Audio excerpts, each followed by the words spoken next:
Greetings to you viewers from across the globe. You're welcome to the show Viewpoint.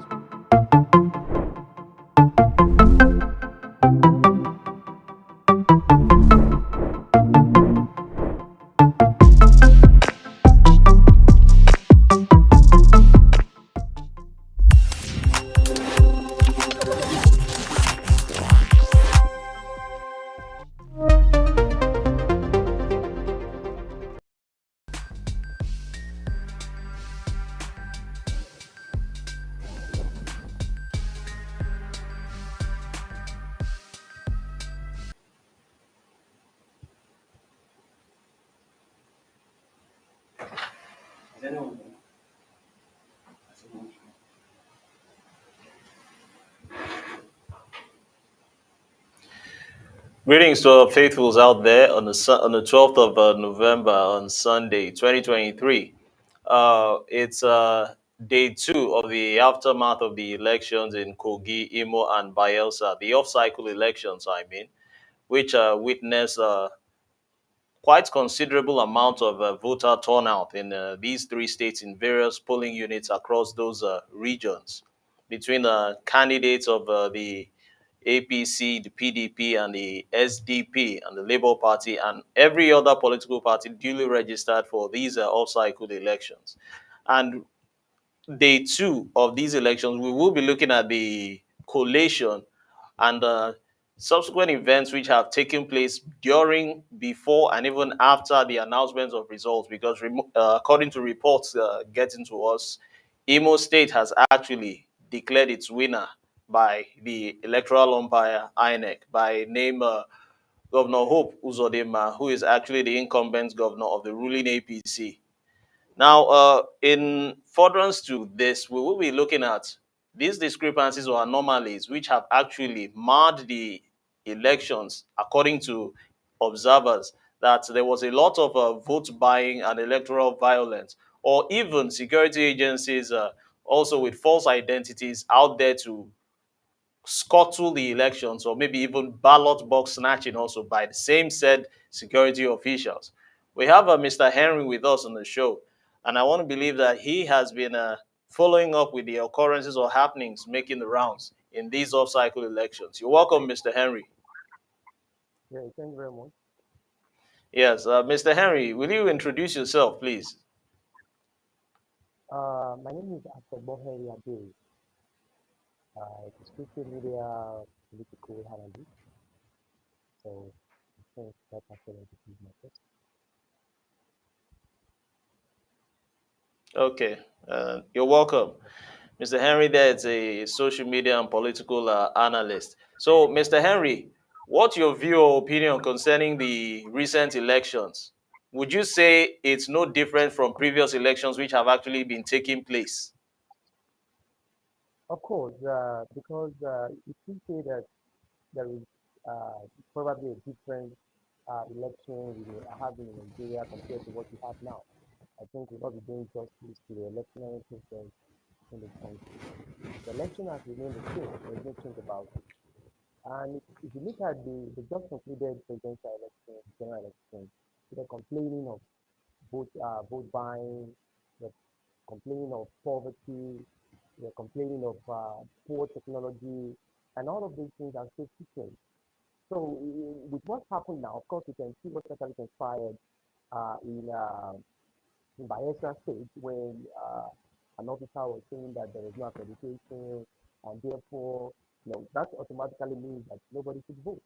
So, things like that continue to happen as far as the country is concerned. And you see, what I see about this country is that we know what is good, but we don't want to do it. If Nigeria is ready for a technological driven uh, electoral process, the country will achieve it. I'm 100% sure about this country when it comes to that. We all have our busy hands. And if the world is moving towards, technology, e-voting, then I see no reason why the country is not looking at, the use of the BVN, incorporating it to the voting, system of this country. Because every individual has just only one BVN. So the election in this country, we can't stop vote buying when there is poverty. That is just a fact. You can't stop it. And people, believe that the only benefit they have from every politician is during the electionary process. So after then no more benefit. So they see, electionary time like this to get whatever they want to get. So we can't actually, kill that system because it is it is a mentality, going on presently as far as country is concerned. So vote buying has been existing for a very long time. Just that we gave it a name recently. Vote buying has been existing for a very long time. So the election in this country, I don't think they had something different from what we had in the presidential election. We had the same problem, the same Latina, the same complaint. Look at the drama in the collection center. The officer was beaten, not even almost was beaten. That's a shame, a very big shame, a big shame. So I didn't see any different, election from what we saw in the last election. Okay, thank you very much, Mr. Henry. Now, Yeah. it's not, we shouldn't look at it from the pessimistic point of view. Now, this has been an issue and it's been growing for years, and I will term it as a cancer which has become incurable. But peradventure, it has to be curable. What solutions will you prefer to put these in check? Thank you very much. Like like I've already mentioned, I talked about technology. That if you can introduce technology into the system, then we'll have a relative peaceful election. An election devoid of harassment, intimidation, victimization. And when we talk about some solutions, kind of an answer to this problem, we see that we need to first and foremost introduce technology. Then secondly, I think we should be talking about apprehending electoral uh, criminals, that is those who were caught in the act of vote buying, and those who were also caught in the act of vote selling as well.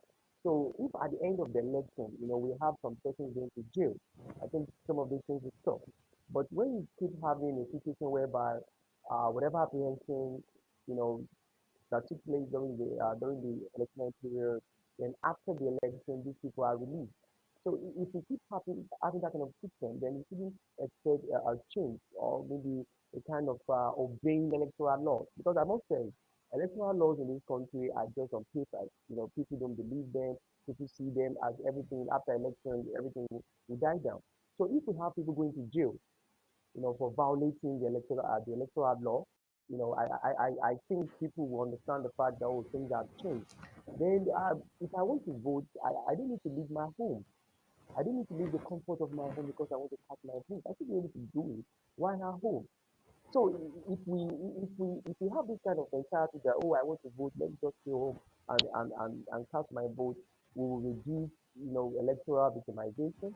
We will reduce electoral malpractices to some extent. I'm not saying that we will not have electoral issues because even in other other other times of the world where we talk about developed electoral system, we still have some issues. So I'm not talking about a perfect election, but at least the issue of Agbero.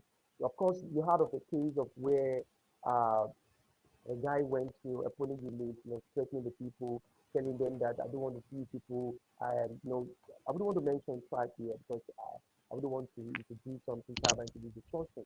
So we have cases like that where someone started threat.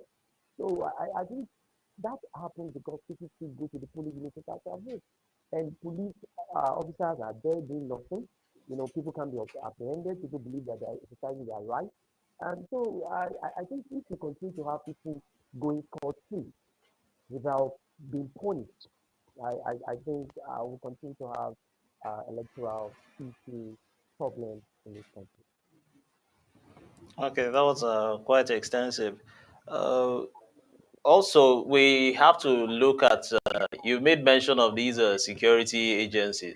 Now, there was a recent report now, let's zeroing in down to Bayelsa by the APC candidate that security agencies, particularly the Nigerian military, were compromising the elections.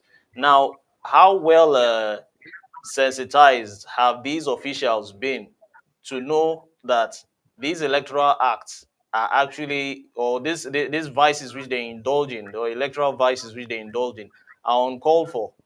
So before the elections, how well had they been sensitized? Because even the Police Service Commission has also applauded the police, the Nigerian police, for uh, their conducts in the elections. But there are videos all across social media that there were some fake security agents in with fake IDs actually out there to compromise the elections. We have a video to that effect. If we can call it up now, so you can air and share your views concerning that. Can we pull that video up where we had policemen with fake identities?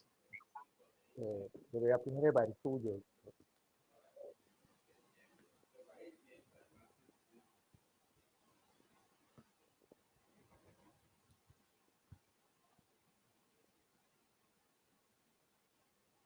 I think I saw a video like that on social media, Okay. and it's very appalling that things like that actually happen in this country. And A policeman. Look at him. He came to snatch Olomba. Ilama Koya. Look at him. A policeman. A policeman. He came to snatch Olomba. Okay, Mr. Henry, you can see that video there now. My question now is, these security agencies who have chosen to compromise the system, shouldn't it be proper that they should actually be tutored when it comes to electoral acts, or how well grounded have they been in electoral acts law before the elections?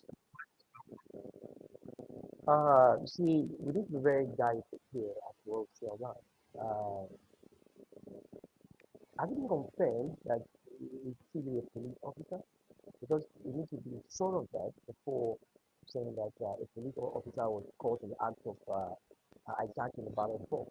So I think we need to make an investigation to confirm if this person was actually the policeman. And also, I think we'll continue to have things like this when we still have political thugs out there because many of them work with these politicians.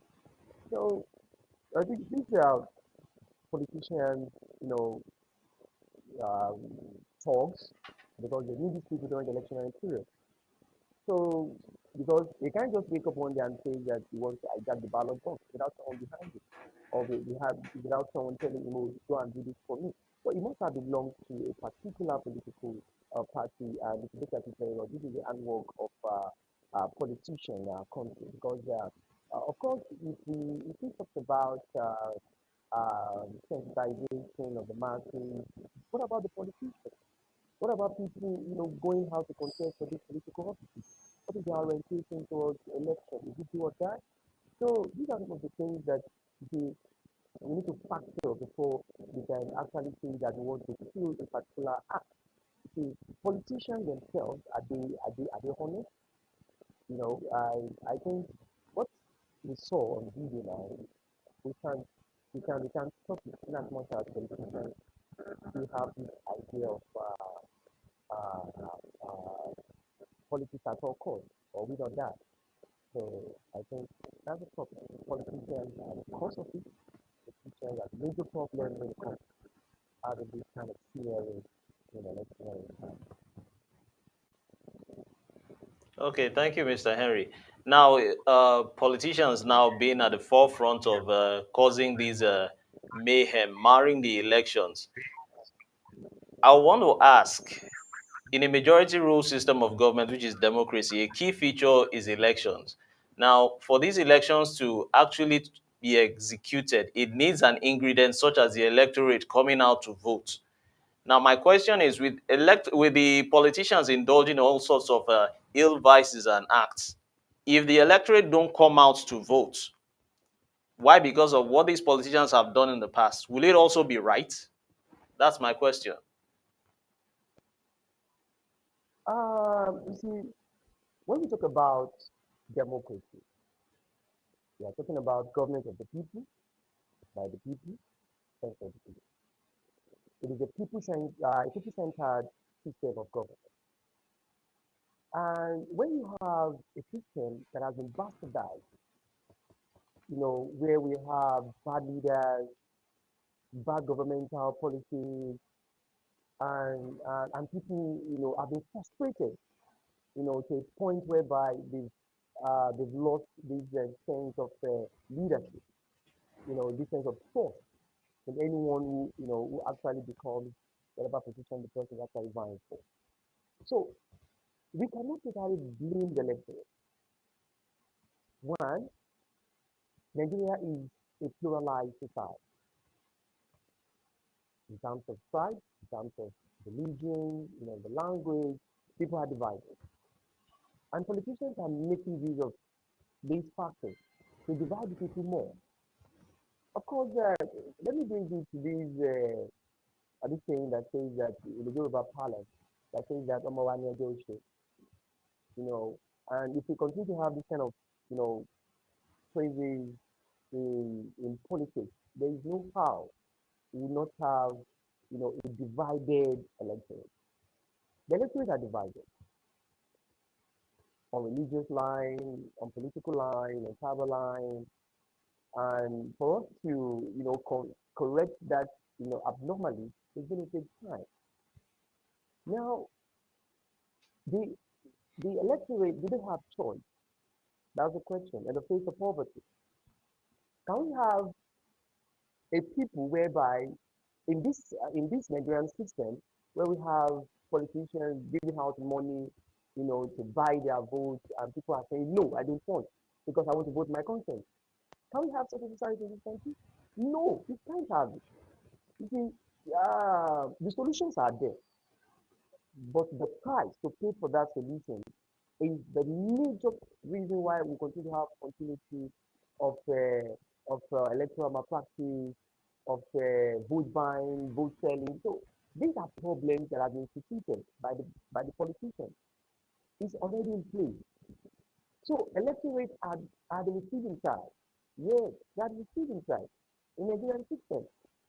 A system whereby you have thousands of persons saying, we want to protest, we want to do this, we want to kick against something. Before you know it, politicians will hijack it and begin to tell people that, are you aware that when you do this, it favors this tribe?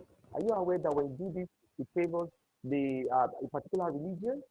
And before you know it, people started taking sides. So these are some of the problems you see that Nigeria is confronted with as a nation. So democracy is not working. That is just the fact. Democracy is not working here. You see, we have a quasi, democratic system, whether we like it or not. It's not working. You see, and politicians are making good of that system to exploit the people more. So if we are looking towards an election, towards a people or electorate where they are moving towards a particular side or are moving towards a particular religion, then that means that we have defeated tribalism. That means that we have defeated religious salvinism. That means that we have defeated, all sorts of, discrimination because we have lots of it. So I think for us to do that, and of course, we need to go back to the national orientation, the Ministry of National Orientation, whatever. What are they doing towards building national unity? How many times have you heard of an advert run by that ministry on TV, on radio, trying to sensitize the people as to, a particular government institution? When do we have something like that? We've never had something like that. The ministry has been in a state of, silentment, a moribund state. So we are not hearing lot, hearing much from that ministry that would have, synergized the whole country, that would have, ensure that everybody is working in unison, everybody is working together, everybody is working in one spirit. So I think that is a major problem. The orientation is not well disseminated. Okay. Thanks for another extensive feedback concerning that question. Now, you've taken time to break it down from the orientation aspect, from the security agencies, and also the electorate now. I coming to INEC now, which actually is the electoral body. There are observers who have already pointed fingers at INEC about the irregularities. Now, my question is, for instance, elder statesman Edwin Clark has also drawn the ears of INEC to address the irregularities. They're almost having every irregularity or one form of any sort at every elections. Also, civil rights organization SERAP has also drawn their ears to address the irregularities now. What is the follow-up aspect which INEC will always take to address irregularities? Do they really have that muscle to address these irregularities? Because at the end of the day, they end up in the courts, and the court ends up dictating the verdict of an electoral exercise. Is that always proper? You see, my brother, until INEC is empowered to arrest, electoral violators, you know, electoral criminals, until INEC is empowered to carry out that responsibility to apprehend this set of people and ensure that these people, you know, face the consequences of violating electoral laws in the country. INEC will continue to look like a toothless bulldog. That's it. Because INEC is just there. INEC is not INEC. INEC is only being documented. That's what I want to say. Being documented about it. The process, laws. These are the things we need to do. These are we need to do this. Election will start around so time. Accreditation will follow. But they themselves, are they really following all its laws? No. We still have an electoral system whereby the ballot papers are printed, some names were missing. You see, causing, reasons why to, believe in that system. You see, I find there's no perfect system, but INEC must work towards perfection. INEC must also be empowered by law to arrest, setting up just like the way they set up ad hoc committee, setting up ad hoc committee for the electoral system, making use of our core members. So if the police cannot perform that responsibility or that function, then I need to be empowered to create ad hoc police officers, if I may suggest, ad hoc police officers that can arrest and take into the electoral court to prosecute these people. That is when we can say that INEC is working. Because we have a system whereby politicians want to truncate that system, come what may. They want to destroy it. They want to ensure that the election is inconclusive. They want to ensure that people's rights are not are not reflected. So we still have the politicians factor there, influencing politicians. Now, look at the electoral officers. Electoral officers also were paid sometimes during the elections, collected some the bribe. They receive bribe in order to influence a particular figure. We've seen it. We've seen different videos where we saw electoral officers campaigning for a particular political party. We've seen all of that online. So the problem is, how can INEC checkmate this? You see, it is a human factor, and it is so unfortunate that Nigeria is experiencing this kind of scenario. It's very unfortunate because before we can kill that system, before we can kill that feeling, then we need to introduce free voting. Free voting is a total solution to all of these problems.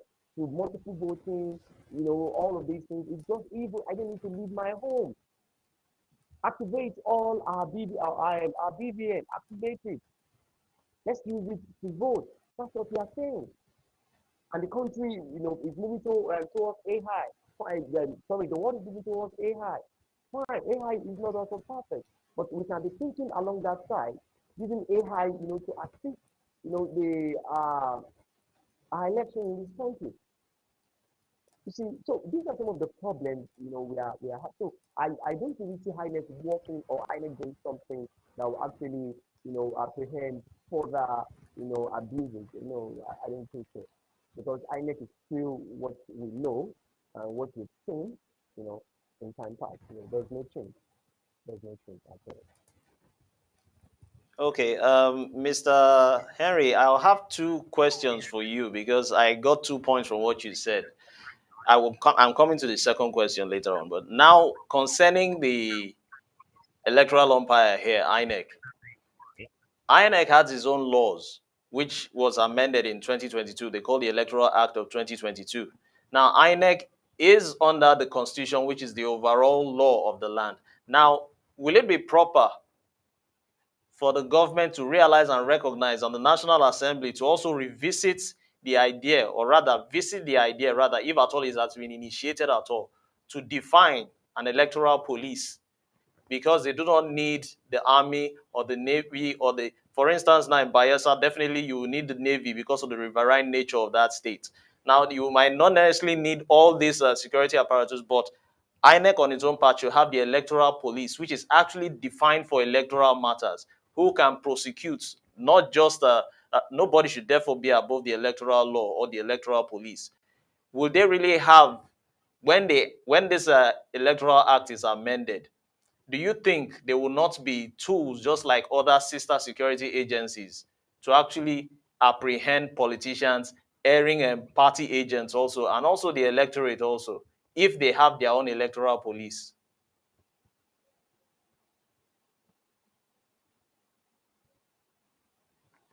Hello, Mr. Henry. Can you hear me? Can you hear me? Are you with us, Mr. Henry? Yes, I'm hearing you. Yeah, yeah. Oh, good. Now, what I said is that I said the electoral system, just like the question you raised as to having, you know, INEC police or electoral police to arrest electoral offenders. You see, I talked about ad hoc police officers, ad hoc, that after the election, you know, they go their way. After the election, they go back to their work. We can have electoral police that is under a particular DPO, and the particular DPO is also affiliated to a politician. So when you look at that chain, you see that there is no how the electoral police you made mention of will not be influenced. But if you talk about ad hoc, you don't know these people. Just appoint them. And that now depends on the sincerity of INEC towards, constituting these ad hoc police officers to arrest electoral offenders. So we are talking about people who are totally new, people who are not in the system, people who don't know who you are, people who can just, say straight to you and say, Mr. Man, you are wrong. You need to be, So these are the systems that we are talking about. But you see, do we really need this ad hoc electoral police if we have um, technology? If we introduce technology, if we make use of e-voting, we don't need them. We don't. In fact, if we reduce the, the expenditure, the budget, if we reduce it, it is only in this country that whenever election, is 2 days or we are preparing to have election, it looks as if we are preparing for war.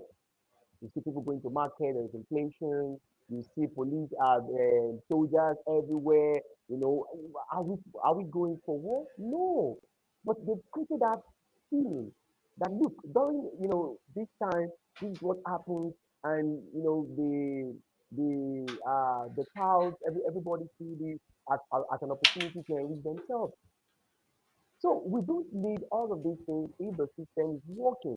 If we make use of e-voting, you see, if people still go to the polling unit and cast their vote, all these things that we are talking about, all these abnormalities we are talking about, all these lapses, we are seeing, we continue to see them. We will continue because the system has been programmed in such a, in that way. It has been programmed. So what I'm saying in essence is that the solution to the problem of this country is e-voting. That is the solution. I tell you, that is the solution. That people are still going somewhere to cast their vote because Nigeria is not mature. You see, our politics is not mature to that extent. I must tell you the truth. It's not mature to that extent. People still go there, politicians will still pay them. These are politicians whereby some of them are not even educated. You see, they don't understand what they are even going there for. They have PAs who will be the ones to actually, to school them on politics, by the time they get to power. You see, so that is why, okay, looking at this country now, we are beginning to see South, changing to become probably, having acquired wealth, going into politics and saying that they want to start on the National Assembly. And people vote for them. You see, that is why I do say that democracy is not the best system of government. It's not because it allows something to happen. You see, so when you look at that trend, the trend moving into the seat of power, then you know that we are in a very serious problem, a very serious problem. All what you need to do in this country, as far as Nigeria is concerned now, is that if you happen to be a child before, people know you to be this and that before, just amass little wealth, then after that, get yourself a car, then just do little program for your state, and at the end of the day, tell them you are going for National Assembly. People don't think, people don't ask questions. People don't try to know who is this person is. They vote for you, and the person finds himself there. So that is the system we find ourselves. So how many times do we have debate for persons vying for National Assembly, just as we had for the governorship, for the presidential? You see, people don't really see National Assembly as as being part of the branches of government. I would like to. That's why we pay little interest. We don't want to know. In this country, we are only concerned about two elections, governorship election and presidential election. The rest of the election they don't want to know about, and that is the major. That's the major politics, the major politics in there. But they don't know. So if we continue to have all of these trends, my brother, I don't think we are going to be having a change in politics or INEC. Fine, look at they talk about beavers, you know, so sweet, so sweet. The way it was said, when you cast your vote, and after casting your vote, this one, the technology here will transmit you straight down to Abuja without anyone going there. At the end of the day, what happens? The beavers are not working. So this was the problem. And you see, looking at this country, Nigeria's issue is an endless discussion. I would like to. Okay, thank you very much, Mr. Henry. You seem to be really giving me more insights concerning these election anomalies or obscurities. Now, we are going to talk about this e-voting. The National Assembly actually is actually members of the National Assembly, rather, are representing the electorate who voted them into office. Now, it's no news that the electorate who put them there are not adequately represented. Now, wouldn't it be possible if they initiate a bill which will support this e-voting? Because if we frankly speak, now we have to like follow due process, and it's not proper to just introduce the e-voting like that. And I think the National Assembly should initiate this e-voting to at least erase in entirety the analog form of voting, because as far as I'm concerned, the introduction of the BVA is not enough digitalization of the electoral process. So, in totality, e-voting needs to be initiated as a bill on the floor of the National Assembly. Will you agree with that with me, Mr. Henry?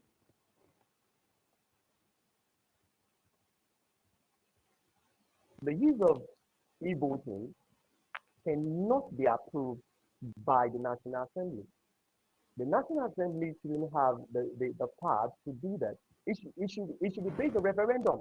The masses taking their decision, yes or no. Do we want referendum? Do we want e-voting in this country? Subject it to referendum. Let us go by yes or no vote. Because you can't allow those who don't want the system to work to not decide on a system that will make everything to be fine. I want them to support. They will support it. They won't. That is just you see. If you understand the National Assembly very well, you know that these people, some of them are not even ready for the development, the success, the progress of this country. Have we had a National Assembly where cars was actually budgeted for and it was refused? Have we had such National Assembly? Have we had an assembly that says that, oh, look, we don't want this to happen? Why? Because the masses are suffering. Okay, let this money be budgeted for so, so, so, so. We've never had such National Assembly. These are the people that they are not in for the interest of the masses. They are there for their own selfish interest. And you have senators showing off their wealth on social media, the numbers of cars, their ways, everything. You see, this, that is the system we find ourselves. That is the system. So I think the idea of the e-voting, it should be a referendum. Let the masses decide. This is how we want, after all, this is democracy, and everything is decided by the people. Yes, it's decided by the people. Okay, fine. What we want here is let us have a referendum on e-voting. Let's have it. So what is the problem? The problem is, do we still want the e-voting to start, or we don't want it? Then let people begin to sensitize themselves. Let people go to church. Let people go to individuals, not even politicians now, because they can't come outside and go against it. Let people go out there, the civil societies going out there telling people, the beauty of these e-voting. And I'm very sure a whole lot of Nigerians in diaspora will support this. I'm very sure a whole number of them will want to come home to say, "Okay, fine, I must be a partaker of this." And fine, you can make our BVN. You can't, we don't have two persons using one BVN. We don't. We only have one person, is attached to an individual. So if BVN can work, then I want to believe that e-voting can also work as well. You see, it is commonsensical. So the idea that INEC, you know, working efficiently on the use of the e-voting, the National Assembly deciding on the success of it, I think that is not the best idea. It should be, thrown to the masses, to the public for them to decide. Okay, thanks for that explanation. Now, in follow up to this referendum, definitely it has to be thrown out to the public to have a, let's say, response which needs to get back to the people on the table controlling this referendum process. How well will it be executed without the interference of politicians or mischief makers in the whole system? Will social media be a very powerful tool as it was in the NSAS period for elections, not for elections following up this e-voting system, with also backings from people from the diaspora, as you suggested? You see, you've said it all. You've actually said it all. What will influence the success of the e-voting is the social media. You've said it all. We also the power of social media in this election. In support of I'm not Labour Party, but we cannot overemphasize that the importance of social media, assisting that particular party, making it known to the world, making it known to the people, and having that number of votes. So the social media will play a major role when it comes to sensitizing the public on the beauty of the referendum. I think the social media will play a very important. Fine, politicians will always want to find their way around it. You know, going to the bar, meeting people, paying them or yes or no. But I still want to believe that they can't pay all Nigerians. They can't when it comes to the referendum. So, and the referendum should also be decided with the assistance of the technology, making use of our BVN. Let's just incorporate it into the e-voting system and see whether it will work or not. So I think in that regard, I think the uh, the social media will play a major role in areas of sensitizing the people towards having a better election and having the success of that referendum to come to pass. Okay, thank you for that response.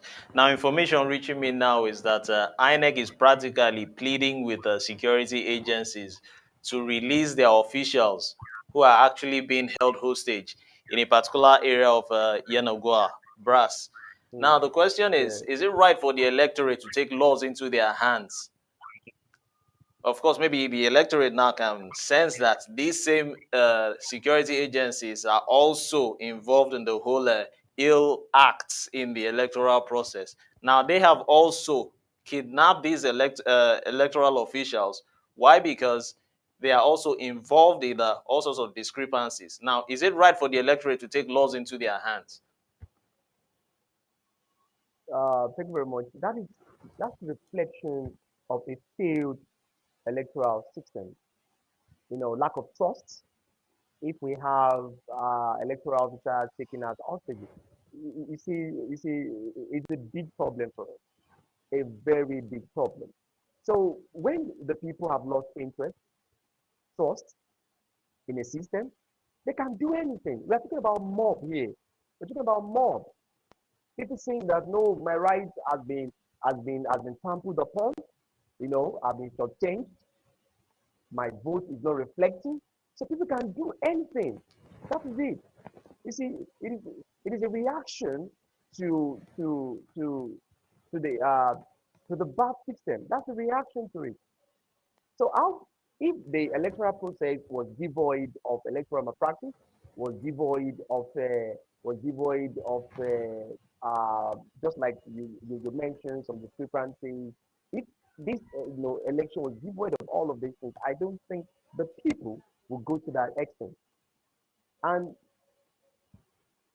don't be surprised that at the end of the day, you can even realize that these persons are political thugs, who are trying to cause, a problem, who are trying to truncate the electoral system and ensuring that the election was inconclusive. So it is a problem in this country. It's a problem in this country.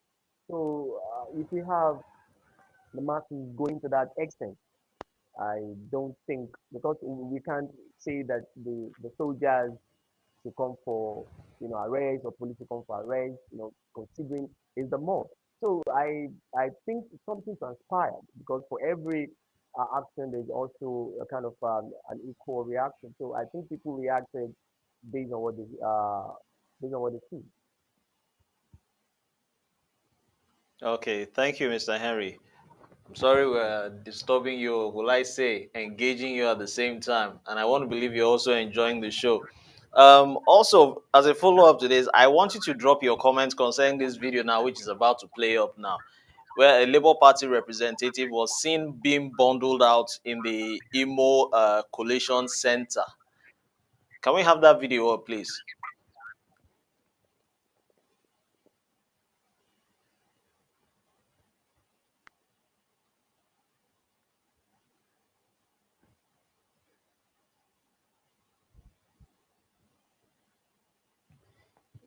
Election collation disrupted.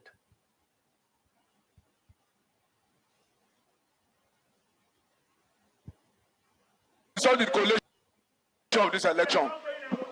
We are destroying the collation of this election, please. Please, you can't destroy this election.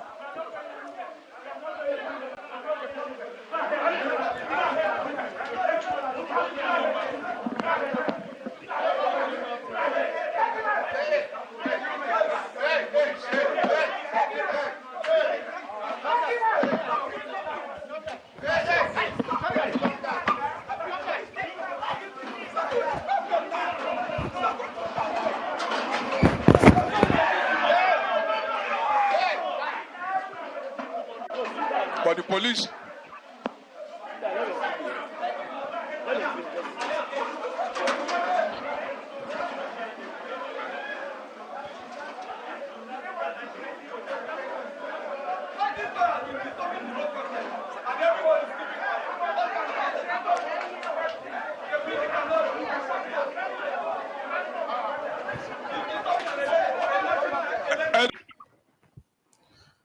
Welcome back, Mr. Henry. Now you could see the barbarism going on in the collation center, a place where they are meant to be orderly in a democratic setting while collating the election results.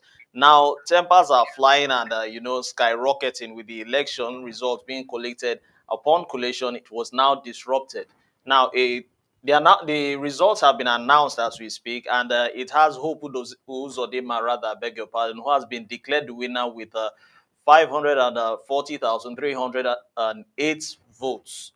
But Labour Party and the PDP are contesting this result. As we speak now, Labour Party has decided to head to the court, and there are so many Labour Party agents who have actually disregarded these results, not necessarily because of anything, but because of what has actually happened now. Concerning this video now, Mr. Henry, would you accept such form of barbarism even when you are the losing end? Wouldn't it be right to showcase some form of sportsmanship whereby appropriate proceedings ought to be followed instead of engaging in all forms or sorts of vandalism? Um, if you are new, if you are not new to Nigeria's political system, you agree with me that this is not the first time we've had something like this. So we've had it at the National Assembly, at the federal, at the national level. So it's just a reflection of Ruby Bay's, political disposition towards, election in this country. So you should expect people to follow suit. You see, because there is, an ugly part of such. So I think that was a national shame. That was that was barbaric. That was very uncivilized. You know, that was so appalling and a very uncalled for that we have such a drama taking place at the collation center. I think it's not healthy for our democracy, and it's not just correct because I don't know how I want to paint it. It's just not correct. Highly because the man was saying, because I watched it on channel television. He was saying that there was no accreditation, and if there were no accreditation, then there will be no voters. And I find it difficult, to believe there were no accreditation going on, and we had people vote. So I think what that man was doing is a reflection of political loyalty, to his godfather. He's been loyal to his godfather, and he's trying to show some element of loyalty to his party and to his boss as well. Because what he did, um, he should be arrested for it. These are some of the persons we are actually looking at. He should be arrested because you can't stop the process. The institutions are there for you to go if you are not satisfied. But you trying to stop an ongoing process of national concern, I think such a person should not be allowed to go scot-free without being arrested. It should be meant to face the book, but that is total nonsense. That's a total Okay. Thanks for sharing your view concerning that. The law must always stand, irrespective of you being on your rights. It's always proper not to take laws into your hands. Now, on a final note, the Electoral Act of 2022 states that before an INEC, rather, I beg your pardon, before a candidate will contest election during the campaign also, he or she should desist from all forms of slanderous statements which are derogatory, debasing, or defamatory, whether comment statements or remarks. Now, during the elections, Timothy Silva, the APC candidate, All Progressives Congress candidate of Bayelsa, at the polling unit actually addressed the military, Nigerian military of compromise. Was he right to have done that or said that?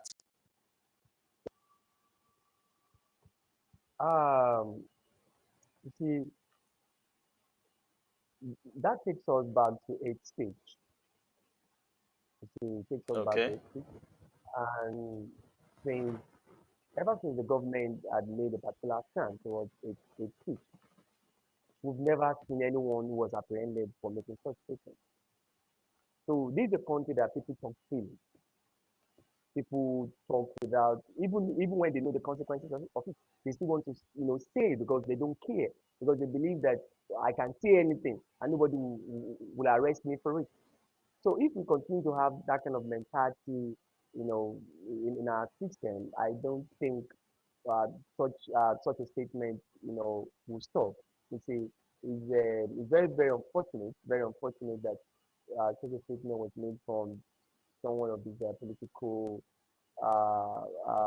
level. But I just think that people should be arrested for their utterances.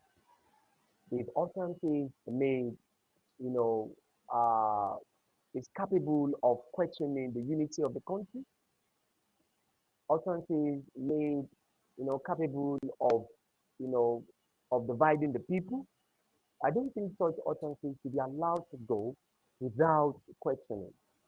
Without questioning. So if you have a system whereby a system that is working, a system that has a zero tolerance for hate speech, I think people will be conscious of what they say. And social media actually spoils everything. People drop comments, people fake news everywhere. They say whatever they want to say. So I think he understood the system we had him, and he knows very well that whatever statement he made, he will go scot free. Okay.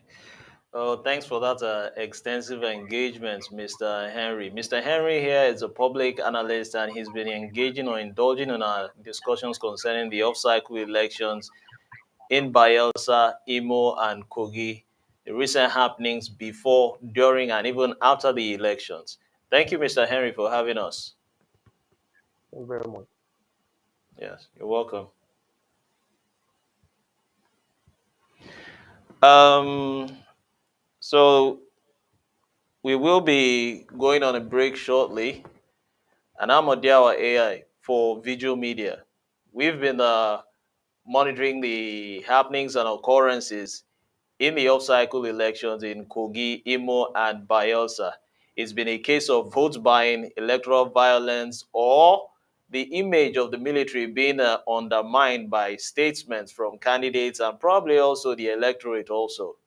Join us in the next phase of the show, and don't forget to subscribe to this channel on YouTube, Visual Media. You could also follow us across various social media platforms and also download the app on the Apple App Store and the Google Play Store. Thank you. I'm Odiawa AI for Visual Media.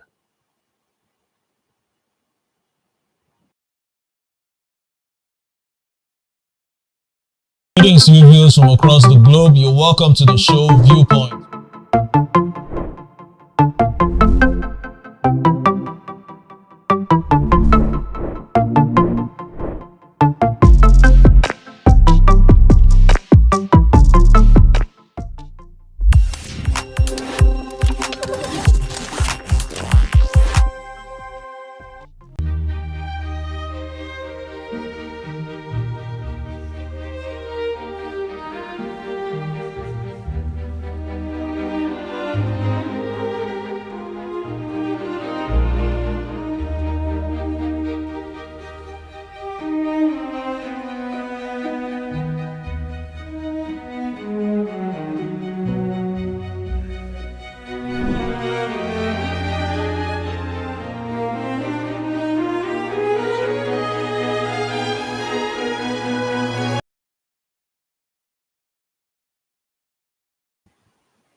You're welcome back. We had Mr. Henry earlier on in the show for close to an hour. He engaged us concerning the happenings in the off-cycle elections. You're welcome back once again. I'm Odiawa AI for Visual Media. But don't forget to join us in a few hours' time with Dr. Abdul and Dr. Ghana from the diaspora, who will be airing and sharing their views and their observations concerning the off-cycle elections and generally elections in Nigeria. I'm Odiawa AI for Visual Media. Thanks for watching.